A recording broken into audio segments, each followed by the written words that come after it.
Hi, Mel. Thanks for joining me today. And would you just like to tell us a little bit about yourself?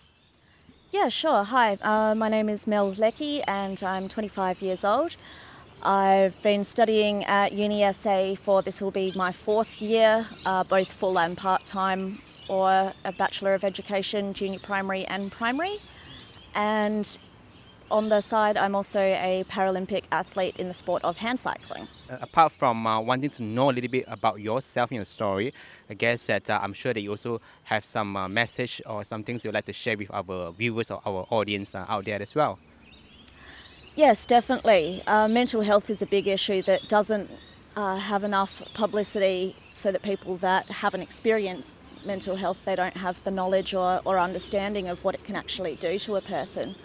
And I have the double whammy of also being in a wheelchair, and which is a physically obvious one. I mean, you can't see if someone has depression or a mental illness just by watching someone walk down the street. It's harder to diagnose and also very expensive if you have to go through and waiting to see psychologists, psychiatrists, etc. I mean, the most common and simple one is obviously depression, which can take many forms and intensities depending on, whether you take antidepressants or just situations that just one little thing after another, they just build up and you finally snap.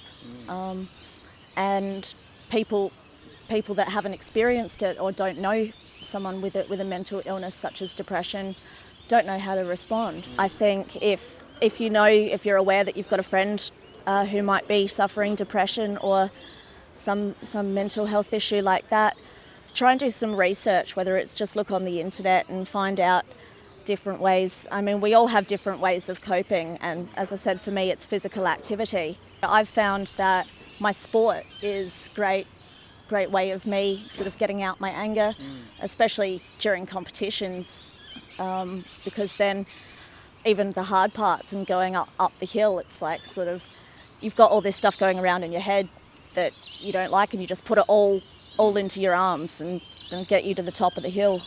In other words, we almost can imagine that sometimes it's good to transfer or to transform the invisible energy, whether it's a sense of frustrations, into something that's a lot more positive, a lot more constructive. For example, such as sports. Definitely. And especially because being physically active increases the endorphins that are released, and you feel good about yourself. Whether it's, I used to, before the wheelchair, I'd just put my headphones on and go for a run, whether it was on a treadmill or around the oval. Unfortunately, it's harder for me to go for a run as such now, because I have to get the right chair and the right gloves and the right area and take some time to get out of this one and into the other one. So it's harder. I find it more difficult to motivate myself, but once I'm doing it, I feel great. Studying at university can be a fairly challenging journey. Would you like to tell us a little bit more about your experience of studying at UniSA, as well as managing some of the challenges too? Certainly. Whilst this campus offered the degree that I was interested in, which is teaching younger children, I find this campus at McGill incredible because of the scenery and the layout. It's not a big brick building in the city. Just looking behind us, we've got the creek, the trees, we've had koalas up in the trees. Being spring, we've got 2 ducks and 5 little ducklings that are walking around getting fed at the moment. It's just nice. I came here early this morning just to sit and listen to the birds and sort of relax, and it was really great. Whilst at the moment I'm very desperate for the holidays next week. It'll be a big relaxing break, and I'll actually get some time back to train. It's just, like the Paralympics, I mean, the next one's 3 years away. That's my goal at the end. That's what I'm aiming for now. And so you sort of pick the end and work backwards from that and give yourself rewards. I mean, if I train really hard in the morning, I'll then go out and instead of just coffee and paper, I'll buy breakfast. And I'll say, so going out for breakfast will be my reward for training. So it's And I believe the same works for studying as well. If you have been really putting a lot of hours in long nights of studying, it will be important to reward yourself as well, isn't it?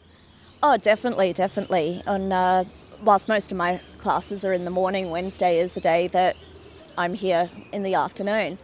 And so after 4 hours of tutorials, I come down here and I might reward myself with a bit of chocolate cake or maybe a beer or something, and just sort of go, okay, yep, I've done the day, 1 down, 2 to go.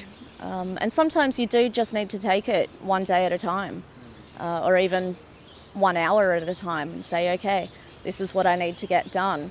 Really appreciate your time by sharing some of these tips and strategies with our students and staff as well. So thank you very much. Thank you too.